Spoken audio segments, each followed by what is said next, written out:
Halo pemirsa, jumpa lagi bersama saya Rizka dalam acara Info Kursus. Pada kesempatan kali ini saya akan membahas tentang jenis keterampilan yang berhubungan dengan otomotif. Yuk langsung saja kita simak penjelasan dari narasumber kita berikut. Pemirsa, sistem Electronic Fuel Injection atau EFI merupakan perkembangan dari sistem sebelumnya yaitu karburator. Dalam dunia otomotif, sistem EFI merupakan suatu sistem terbaru dalam pengaturan perbandingan bahan bakar dan udara secara optimal. Komponen-komponen yang terdapat pada sistem EFI umumnya merupakan komponen elektronik. Komponen EFI sendiri terdiri dari beberapa macam sensor yang melakukan pengukuran dalam hal antara lain 1. Jumlah udara yang dihisap 2. Beban mesin 3. Temperatur air pendingin 4. Temperatur udara masuk 5. Saat melakukan akselerasi maupun deselerasi dan lain-lain. Yang kemudian, sensor-sensor tersebut di atas mengirim sinyal ke Electronic Computer Unit atau ECU. Dan ECU menjamin perbandingan bahan bakar dan udara ke silinder-silinder dengan menentukan volume penginjeksian bahan bakar yang bekerja secara kelistrikan sesuai dengan kondisi dan beban dari mesin. Karena sistem ini semuanya komputerisasi, maka bila terjadi suatu masalah pada mesin, kita tidak dapat memperbaikinya sendiri seperti yang dulu biasa kita lakukan dengan mesin yang menggunakan karburator. Bila menggunakan mesin EFI, kita harus membawanya ke bengkel terdekat atau bengkel yang sudah menjadi langganan Anda. Tujuan mempelajari troubleshooting mesin EFI adalah 1. Dapat mendeteksi bila terjadi masalah pada mesin 2. Tidak mudah panik bila suatu hari mesin mobil kita bermasalah di jalan. Dan 3. Dapat menjadi pengetahuan dalam bidang otomotif, khususnya otomotif mobil. Manfaat mempelajari troubleshooting mesin EFI 1. Dapat menjadi referensi untuk pemirsa yang berencana membuka usaha di bidang otomotif, khususnya otomotif mobil. Dan 2. Dapat memotivasi pemirsa untuk lebih mencintai dunia otomotif mobil. Bagaimana pemirsa? Saya harap Anda mengerti ya mengenai tujuan dan manfaat. Jangan kemana-mana karena sesaat lagi kami masih akan kembali tetap di Info Kursus.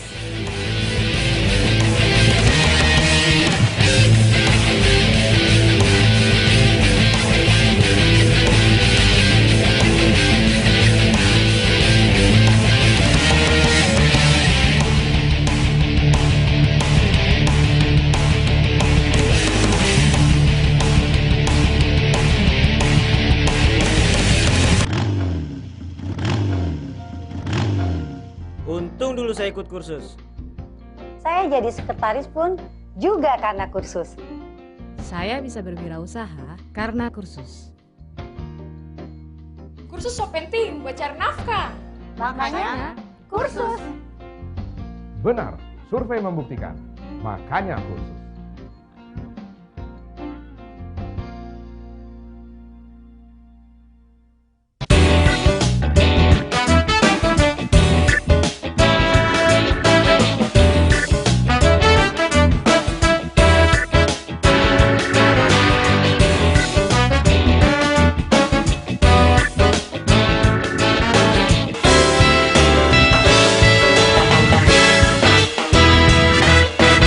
Masih di Info Kursus pemirsa, dan tentunya masih bersama saya Rizka dan narasumber kita yang akan melanjutkan kembali pembahasannya. Nah, selanjutnya kali ini kita akan membahas apa saja sih alat dan bahannya. Yuk langsung simak penjelasannya. Pemirsa, Saat akan melakukan troubleshooting pada mobil Anda, baiknya Anda mempersiapkan ruang atau tempat, serta alat-alat dan komponen yang diperlukan. Ruang dan tempat. Baiknya saat akan melakukan troubleshooting pada mesin mobil EFI, kita mempersiapkan ruangan yang luas, terang, dan sejuk. Alat dan komponen. 1. Sensor-sensor, antara lain TPS atau Throttle Position Sensor berjumlah 1 unit untuk menginformasikan komputer pembukaan dan posisi throttle relatif. 2. MAP Manifold Absolute Pressure berjumlah 1 unit untuk membaca perbedaan tekanan udara di luar dan tingkat kevakuman di dalam intake manifold. 3.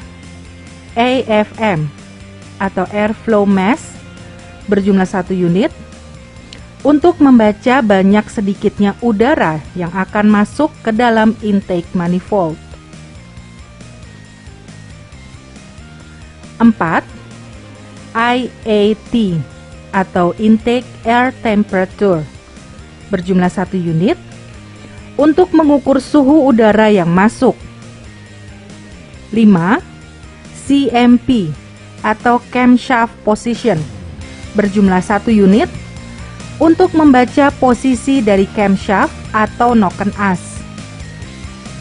Dan 5. ECT atau Engine Coolant Temperature berjumlah 1 unit untuk mendeteksi suhu air pendingin mesin. Kabel bodi berjumlah 1 unit. Fuel pump berjumlah 1 unit. Fuel pressure regulator berjumlah 1 unit. Vacuum sensor berjumlah 1 unit. Injektor berjumlah 1 unit. Dan kabel relay berjumlah 1 unit. Nah pemirsa, sudah cukup jelas bukan tentang apa saja alat dan bahan? Sesaat lagi masih akan ada penjelasan-penjelasan berikutnya dari narasumber kita.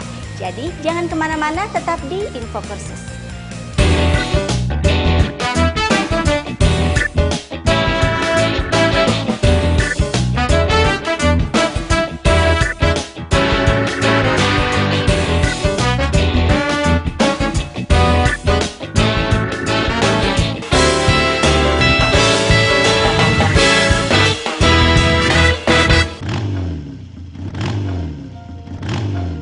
Untung dulu saya ikut kursus. Saya jadi sekretaris pun juga karena kursus. Saya bisa berwirausaha karena kursus. Kursus so penting buat cari nafkah. Makanya kursus. Benar, survei membuktikan. Makanya kursus.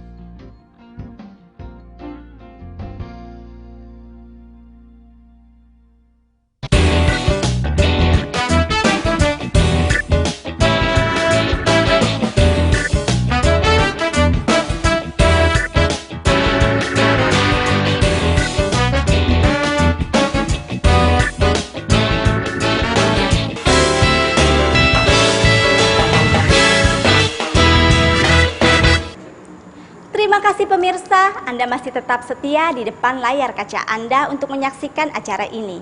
Yuk kita simak kembali penjelasan dari narasumber kita berikut ini.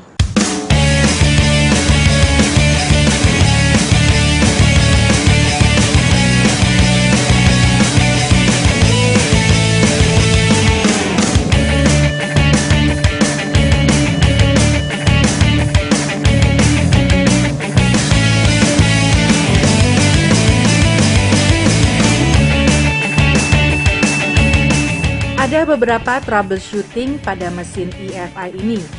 Salah satunya adalah mesin tidak dapat di starter. Kondisi ini menandakan aki dan motor starter masih dalam kondisi baik, tetapi mengapa mesin enggan untuk hidup? Banyak faktor penyebab mesin mobil mati mendadak atau mesin mobil secara tiba-tiba mati. Hal ini disebabkan antara lain temperatur tinggi, terjadi karena salah satu komponen cooling system tidak bekerja dengan baik. Suplai bahan bakar ke mesin terhentinya pun banyak faktor penyebabnya. Tidak ada pengapian di busi. Begitupun dengan pengapian, banyak faktor penyebabnya.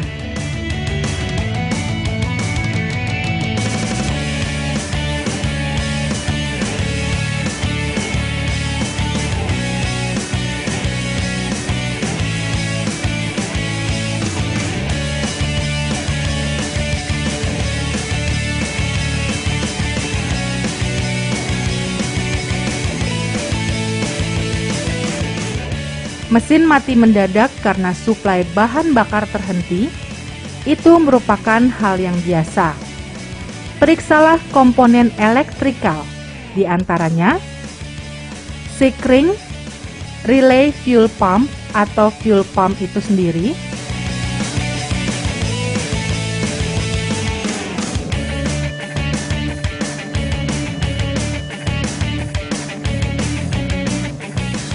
masalah biasanya pada plat yang terdapat pada platina. Bila tonjolannya sudah kusam, berarti tidak bisa menangkap percikan listrik. Agar platina bisa kembali berfungsi dengan baik, gunakan amplas untuk menghapus debu atau flek yang menempel. Bila sudah selesai, pasang kembali pada posisi semula. Platina yang telah dibersihkan biasanya akan mampu memancing percikan api sehingga kembali besar. Bila tidak, berarti platina sudah tidak bisa dipakai dan harus diganti. Langkah berikutnya adalah melakukan pemeriksaan box sekring. Perhatikan apakah sekring yang telah terpasang masih utuh atau tidak. Bila kawat sambungannya sudah putus, berarti sekring harus diganti.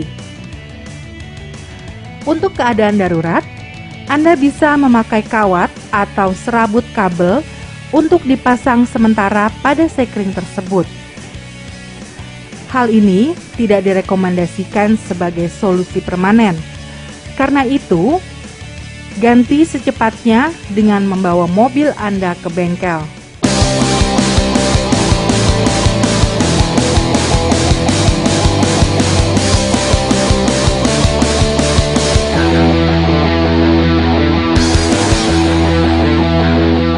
Hal terakhir yang biasa menjadi biang keladi mesin mobil tidak bisa di-starter adalah karena suplai bahan bakar dan udara yang kurang pada sistem karburator. Dalam hal ini, berarti saringan karburator mobil Anda kotor. Periksa saringannya, cabut filternya, dan bersihkan dengan kuas atau sikat gigi. Jangan gunakan alat pemanas seperti hair dryer dan sejenisnya, karena hal tersebut dapat merusak dinding saringan udara.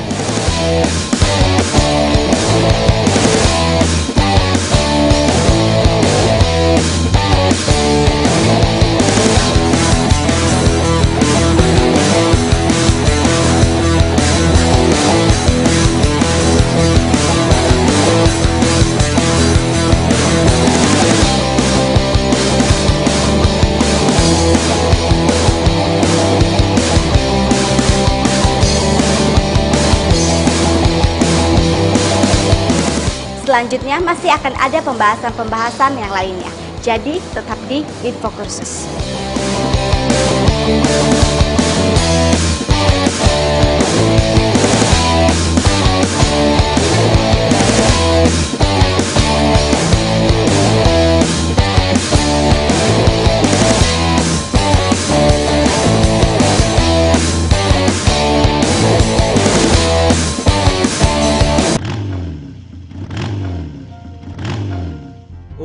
dulu saya ikut kursus.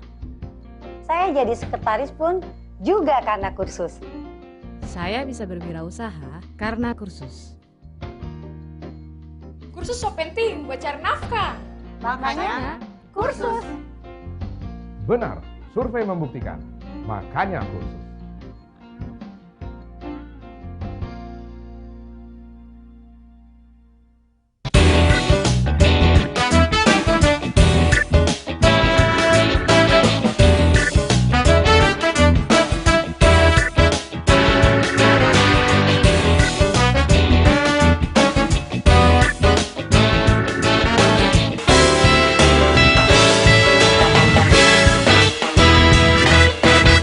Selanjutnya narasumber akan menjelaskan bagaimana sih trik dan tipsnya. Yuk langsung saja kita simak penjelasan narasumber berikut.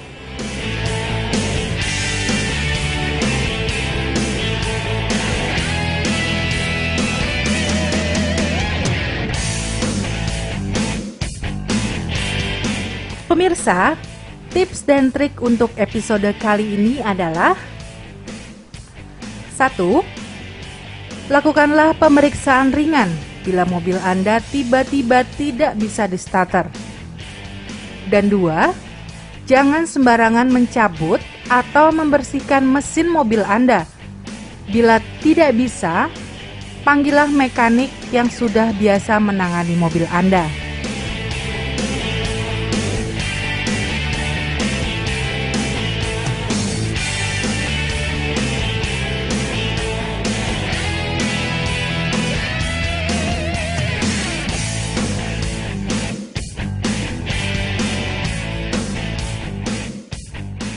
Kesimpulan, dunia otomotif, khususnya otomotif mobil, merupakan dunia yang sangat menarik. Saya berharap acara ini dapat menjadi motivasi bagi mereka yang berminat untuk menjadi seorang mekanik yang handal. Tidak hanya dapat membuka usaha sendiri, tetapi Anda juga bisa membuka lapangan pekerjaan bagi orang-orang yang berada di sekitar Anda.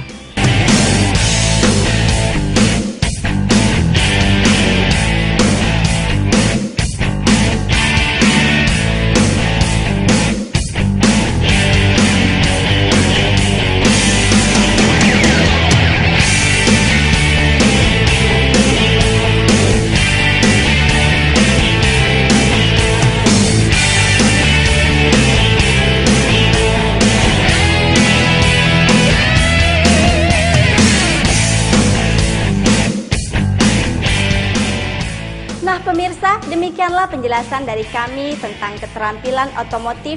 Semoga ada manfaat bagi Anda setelah Anda menyaksikan acara ini dan menjadikan inspirasi serta motivasi bagi Anda untuk mempelajarinya. Bagi Anda yang ingin memperdalam dan berminat dalam bidang ini, Anda bisa langsung datang ke lembaga kursus atau pelatihan terdekat dan dinas pendidikan setempat. Dan Anda juga bisa langsung mengunjungi di website kami di www.infokursus.net. Akhir kata, saya Rizka beserta kru yang bertugas mengucapkan terima kasih banyak atas perhatian Anda. Sampai jumpa di episode yang berbeda. Salam Info Kursus.